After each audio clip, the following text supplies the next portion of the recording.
Happy new year জানিয়ে আজকের বড় ব্লগটা শুরু করছি।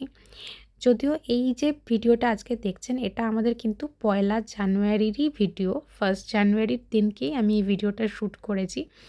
আর পয়লা জানুয়ারির দিন আমাদের দিনটা শুরু হয়েছিল একটু অন্যরকমভাবে।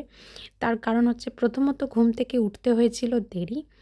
আর তারপরে ওঠার পরের থেকে যেসব কাণ্ড চলছে ঘরের মধ্যে, তাই জন্য সকাল থেকে না ব্রেকফাস্ট করা হয়েছিল না কিছু। তো শেষমেশ মিমি ইপ্পি বানাতে বসেছিল, কারণ আমার আর মিমির দুজনের মারাত্মক রকম খিদে পেয়ে গেছিল। আর অন্য দিকের অবস্থাটা তোমাদের দেখায়। এটা হচ্ছে আমাদের মেন বেডরুমটা, যার বাইরের ব্যালকনিটাতে পুরো জল থই থই করছে, তোমরা দেখতেই পাচ্ছ। এটার কারণ হচ্ছে আমাদের ঘরে আমার কিচেনের যে সিঙ্কের যে কলটা, সেটা থেকে কন্টিনিউয়াসলি জল পড়ে যাচ্ছে এবং সেটাকে সারানোর জন্যে গত নভেম্বর থেকে আমরা এখানে আর কি কমপ্লেন করেছি। তো প্লাম্বার পাওয়া যাচ্ছিল না। প্লাম্বার আসে তো কাজ এসে এক এক দিন এক এক রকম জিনিস আনার কথা বলে, সেই সব করে পেঁচাতে পেঁচাতে আজ পয়লা জানুয়ারি এসে প্লাম্বার ভাইয়া এসে আমাদের কাজটা করা শুরু করলেন। এবং কলটা পাল্টানোর আগে যেটা মেন দরকার সেটা হচ্ছে যে যেখান থেকে আমাদের আর কি বাড়ির জল বন্ধ হবে, মানে মেন ভাল্বটা, সেইটাকে পাল্টানোর। কারণ সেই জায়গাটা পুরো ভাঙা এবং সেখানটা যদি বেশি টানাটানি খোঁচাখুচি করা হয় তাহলে পুরো পাইপ ফেটে যাবে এবং সারা বাড়িতে জল ভরে যায়, মানে পুরো ট্যাঙ্কির জল, মেন ট্যাঙ্কির জলই পুরো খালি হয়ে যাবে। তো সেই জন্যে এই ভাইয়া এসে প্রথমে সেই ভাল্বটাকে রিপেয়ার করে দিলেন। তারপরে তো চারিদিকে জলময় হয়েছিল। তার কারণ হচ্ছে যে মেন যেখান থেকে ভাল্বটা আছে, মেন ট্যাঙ্কির থেকে যে ভাল্বটা আর কি জল সাপ্লাইয়ের যে পাইপটা, তার যে ভাল্ব সেটা বন্ধ করে এসেছিল ভাইয়া। কিন্তু তারপরেও এত জল এসছে যে ভাইয়া পুরো প্রায় স্নান করে গেছিলো। তাই জন্য অনিজিৎ একটা রেনকোট দিয়েছিল যাতে উনি রেনকোটটা পরে আর কি কাজ করতে পারেন। আর অপরদিকে এই ঠান্ডার মরশুমে আমি আর মেয়ে বসে বসে গরম গরম ইপ্পি খাচ্ছি। তো অনিজিৎকেও আমরা বলেছিলাম খেতে, তো প্রথমে বললো যে না আমি খাবো না, কারণ আমি এখন ঘরটা আগে পরিষ্কার করব, তারপরেই ইপ্পিটা খাবো। তাই আমি আর মেয়ে দুজনে ইপ্পি বানিয়ে নিয়েছিলাম, ইপ্পি খাচ্ছিলাম। আমার এতটাই খিদে পেয়ে গেছিলো যে মিমির জন্য আমি অপেক্ষা না করেই গরম গরম ইপ্পি দেখে সবার আগে আমি খেতে শুরু করে দিই। তারপরে মেয়েরটা নিয়ে চলে এসেছিলো। শীতের দুপুরবেলাতে এই গরম ইপ্পি পেয়ে না কী যে আনন্দ হচ্ছিলো কী বলবো। মাঝে মাঝে আমাদের জীবনে না এরকম ছোট ছোট জিনিস আমাদেরকে কিন্তু প্রচুর আনন্দ দেয়। আজ যেমন এই সামান্য গরম ইপ্পিটা এই অসময়ে পেয়ে আমার কিন্তু বেশ ভালো লাগছিল। আর অপরদিকে অনিজিৎ এখন বারান্দাতে সব কিছু আবার রিসেট করার আর কি চেষ্টা করছে, কারণ কাজ হয়ে গেছে। এখনও শুধু জাস্ট ভাল্বটাই চেঞ্জ হয়েছে, আমাদের কিন্তু কলের কাজ এখনও হয়নি। তো তাতেই প্রায় দুপুর 2টো বাজতে যায়। তো তাই আর কি অনিজিৎ এখন বারান্দাটা পরিষ্কার করে নিচ্ছে। তো আমাকে বলল তুমি আর এসে জল ঘেঁটো না, যেহেতু আমি জল সকাল থেকেই ঘাঁটছি, তাই আমি জল ঘাঁটছি, পরিষ্কার করছি, তুমি বরং আমাকে বালতিতে করে করে জল এগিয়ে দাও। তাই আমি অনিজিৎকে বালতি করে জল এগিয়ে দিচ্ছিলাম আর ও ব্যালকনিটাকে পরিষ্কার করে নিচ্ছিল। আর আজকে আমাদের যে কাজের দিদি কাজ করে সে আসেনি। অন্যদিকে মিমি না বসে বসে, এটা হচ্ছে টিনটিনের বই। এই বইটা হচ্ছে টিনটিনের ফার্স্ট পার্ট, যেটা ব্ল্যাক অ্যান্ড হোয়াইটে আসে। সেই বইটার বিভিন্ন পেজগুলোকে মিমি বসে বসে না অনেক দিন ধরেই রং করছে। যখন যখন ওর সময় পায় ওই পেজগুলোকে একটা একটা করে রং করে। তো আজকে একটা পেজ রং করছিল, তাই তোমাদেরকে একটু শেয়ার করলাম।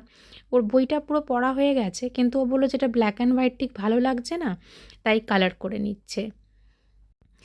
সকাল থেকে ইপি খাওয়ার পরে আবার খিদে পাচ্ছিল, তাই বিকেল ওই 4:30 নাগাদ আমরা সাবওয়ে থেকে সামান্য একটুখানি আর কি একটা বার্গারের মতো আনিয়ে নিয়েছিলাম। তো আমার আর মিমিটা ছিল স্পাইসি আর অনিজিতেরটা নন স্পাইসি আনিয়েছিলাম। তো ভাবলাম যে এটা খেয়েই একটুখানি খিদা মেটাই। আর অন্যদিকে আমার 2টো পার্সেল এসে পড়েছিল, তো তাই ভাবলাম যে একটা একটা করে খুলে নিই। তো এই পার্সেলটার ভিতরে রয়েছে মিমির জন্যে একটা বইয়ের সেট আনিয়েছিলাম সেইটা। এটা হচ্ছে আর এটা হচ্ছে অ্যালাম পাউডার। এই পাউডারটা না ফ্রেশ ফ্লাওয়ার যদি তোমরা এতে রাখো আর কি ফ্লাওয়ার ভাসে, তাহলে ওই অ্যালাম পাউডারটা দিয়ে রাখলে অনেক দিন ফ্রেশ থাকে। আর এটা একটা 5 বুকের সেট। তো জানি না মেয়ে হঠাৎ করে স্কুল লাইব্রেরিতে দেখেছিল, দেখার পরে এইটা আর কি আমাকে এসে রোজ বলে যে আমাকে এনে দাও, এনে দাও, এনে দাও। তো তাই ভাবলাম যে মেয়ের যেহেতু সামনে জন্মদিন আছে, তাই এই সেটটা নিয়ে আসি। তো তোমাদের মধ্যে কেউ কি এই বইয়ের সেটটা পড়েছো কিনা আমাকে অবশ্যই জানিও। আর সাথে করে মিশো থেকে একটা জিনিস আনিয়েছিলাম, এটাও মেয়েরই জন্যে।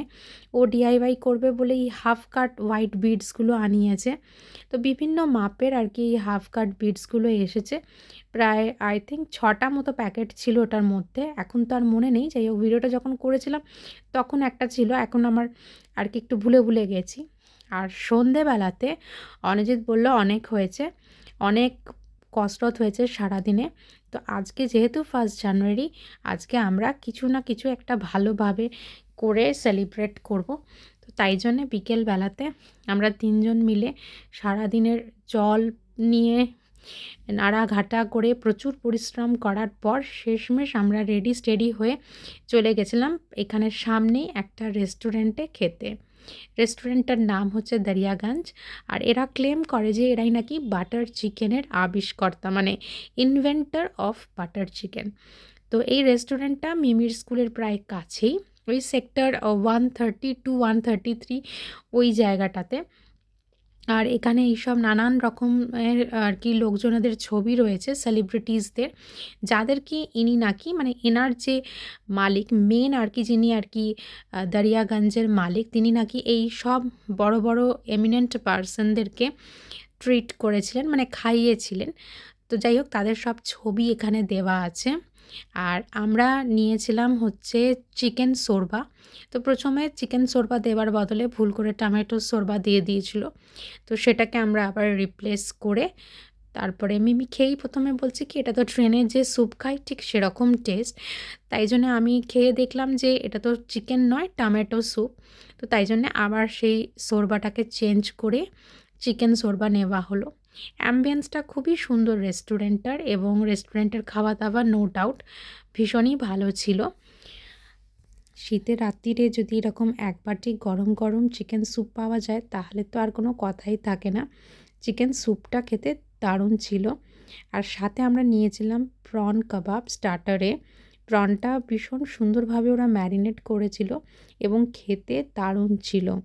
আর লাস্ট পাতে মেন কোর্সে আমরা নিয়েছিলাম হচ্ছে নান, আর সাথে নিয়েছিলাম এদের সিগনেচার ডিশ, সেটা হচ্ছে বাটার চিকেন। বোনলেস আর উইথ বোন দুরকমই পাওয়া যায়, তো আমরা বোনলেসটা নিয়েছিলাম।